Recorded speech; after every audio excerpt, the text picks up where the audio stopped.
Mirpur Sherebangla cricket স্টেডিয়ামের wicket লো এবং slow. এই উইকেটে রান ওঠে কম। আগের ম্যাচেই পাকিস্তান অল আউট হয়েছিল ১১০ রানে। মঙ্গলবার দ্বিতীয় ম্যাচে যখন বাংলাদেশ টস হেরে ব্যাট করতে নেমে শুরুতে দ্রুত কয়েকটি উইকেট হারালো, তখন প্রেস বক্সেই কথা উঠল, কোনো মতে যদি ১৩০ পার করতে পারে তাহলে জিতবে বাংলাদেশই।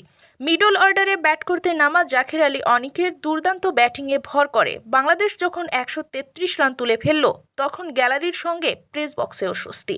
জয়টা পাচ্ছে বাংলাদেশই। সে সঙ্গে একটি দারুণ সিরিজ জয় নিশ্চিত হয়ে যাবে টাইগারদের। জবাবে পাকিস্তান ব্যাট করতে নেমে শুরুতেই যখন একের পর এক উইকেট হারাচ্ছিল এবং ১৫ রানেই হারিয়ে বসেছিল গুরুত্বপূর্ণ ৫টি উইকেট, তখন তো এক প্রকার নিশ্চিতই হয়ে গিয়েছিল জয় পাচ্ছে বাংলাদেশই। এরপর বিপিএলে খেলার অভিজ্ঞতা সম্পন্ন খুশদিল শাহ হাল ধরার চেষ্টা করলেন। ১৩ রান করে তিনিও আউট হলেন। দলীয় ৩০ রানে ৬ উইকেট নেই তাদের। হেসে খেলেই জয় তো পাচ্ছে বাংলাদেশ, এতে আর সন্দেহ করার কি আছে। কিন্তু ক্রিকেট তো সবসময়ই গৌরবময় অনিশ্চয়তার খেলা। বিপিএলে খেলার অভিজ্ঞতা সম্পন্ন আরেক ক্রিকেটার ফাহিম আশরাফ যে বিপদের কারণ হতে পারেন, সেটাও আলোচনা হচ্ছিল প্রেস বক্সে। শেষ পর্যন্ত হলোও তাই। এই ফাহিম আশরাফই শেষ মুহূর্তে বাংলাদেশের হাতের মুঠো থেকে ম্যাচটা বের করে নিয়ে যাচ্ছিলেন। ৩১ বলে হাফ সেঞ্চুরি পূরণ করা ফাহিম স্বচ্ছন্দে খেলে পাকিস্তানকে জয়ের দ্বারপ্রান্তে নিয়ে গিয়েছিলেন।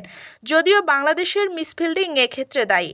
ক্যাচ ড্রপ, বাউন্ডারি ছেড়ে দেওয়া, মনে হয় যেন মিসফিল্ডিংয়ের উৎসব সাজিয়েছিল টাইগাররা। অন্যদিকে সমানে মার খাচ্ছিলেন রিশাদ হোসেন। কিন্তু ৪ ওভারে ৪২ রান দেওয়া রিশাদই ম্যাচের টার্নিং পয়েন্টটা এনে দিলেন।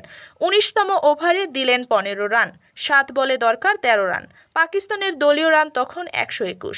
এ সময়ই সেই টার্নিং পয়েন্টটা এনে দিলেন রিশাদ। তার দ্রুতগতির একটি শর্ট লেন্থের বল দারুণ ইনসুইং করল। ফাহিম আশরাফ পুরোপুরি পরাস্ত। বোল্ড হয়ে গেলেন তিনি। ৩২ বলে ৫১ রান করে ফিরলেন। ছক্কা মেরেছিলেন ৪টি। ফাহিম আশরাফ যদি তখন বোল্ড না হতেন, নিশ্চিত শেষ ওভারে হেরে যেত বাংলাদেশ। রিশাদ ৪২ রান দিলেও একমাত্র উইকেট হিসাবে ফাহিমকে তুলে নিয়েই হারিয়ে ফেলা ম্যাচটি জিতিয়ে দিলেন বাংলাদেশকে এবং সে সঙ্গে দারুণ এক সিরিজ জয় পেল টাইগাররা।